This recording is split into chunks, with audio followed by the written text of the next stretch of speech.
Camille and Hussein Hassan were driving home quickly in Tal Afar. Curfew was approaching and they were keen to get home. As they approached the checkpoint, a photographer filmed events. US soldiers suspecting the approaching car opened fire, as the secret files report. A shot was fired at the front tire, but the vehicle did not stop. The patrol engaged the vehicle, killing 2 civilians. There were 6 children in the back seat. All were unharmed. Both parents were killed. Their orphaned children were covered in their blood. This shocking fatal incident turns out to be one of hundreds of so-called escalation of force deaths described in detail in the secret files. Perceiving themselves to be at constant risk from suicide bombers, US soldiers manning checkpoints and driving convoys were often edgy. Any civilian in their eyes might pose a risk. If soldiers sensed a threat, they could engage in what we now know as an escalation of force.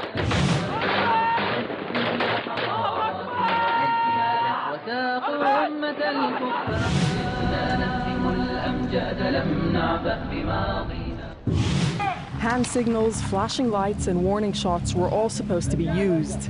Most escalations ended harmlessly. The files record almost 14,000 incidents across Iraq, but in some cases, people died. The American reports claim their procedures were carried out every time. Videos posted on the internet by soldiers suggest a far more cavalier and reckless approach to Iraqi lives by some.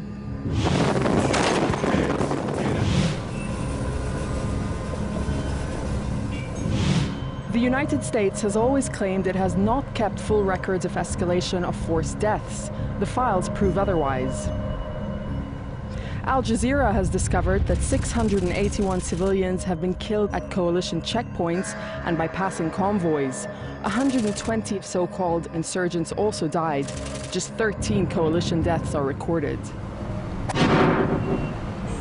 There are accounts of the deaths of drivers, passengers, pedestrians, and cyclists via checkpoints and convoys. Sentry opened fire and shot cyclist in the stomach. Bullet ricochets and hits one local national, 9-year-old girl. The man was said to have been mentally handicapped. We've also found reports of pedestrians killed not for carrying explosives, but for a suspicious pack of grain, a case of books, cigarettes, or an empty plastic bag. Escalation of force deaths grew rapidly in Iraq.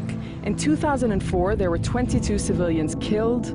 The next year, that rose to 278 civilians killed.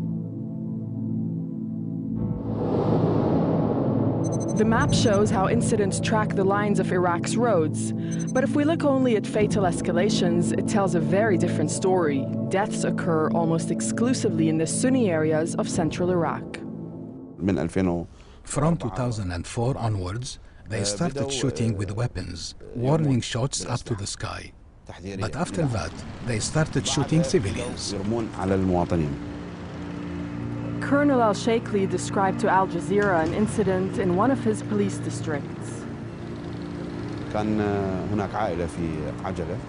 There was a family driving in a car, and the American convoy wanted to overtake them. So the civilian driver became confused. He was an older man, and he didn't know whether to move left or right. And so the car was shot at and burned to the ground with the family inside. In 2006, the US military began to change its rules on escalations of force, worried about the impact of so many civilian deaths.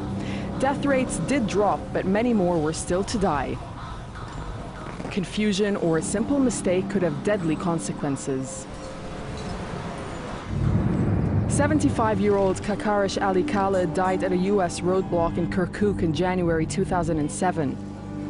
His nephew, Karzan Shirabiani, is a London-based filmmaker. Trying to find out why the Americans killed his uncle, he went to Kirkuk in search of answers.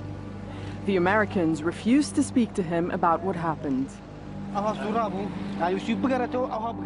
was lucky enough to have witnesses. He was shot dead by Americans at a checkpoint.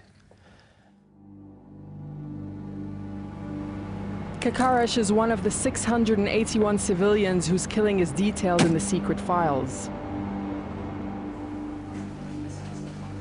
The gunner waved his hands, yelled, and showed his weapon with intent to use it. When the vehicle was 75 meters from location, the gunner fired a second burst of 9 rounds. Local national exited the car and walked approximately 10 meters and laid on the ground. Al Jazeera showed Karzan the coalition report the first time he was able to see the American version of events.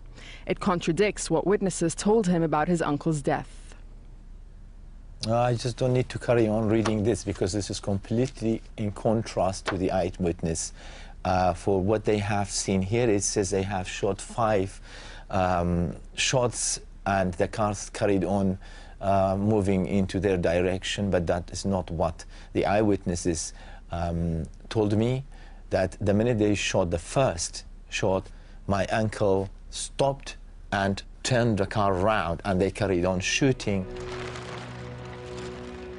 He was shot probably with a stray of bullets. I counted myself about 86.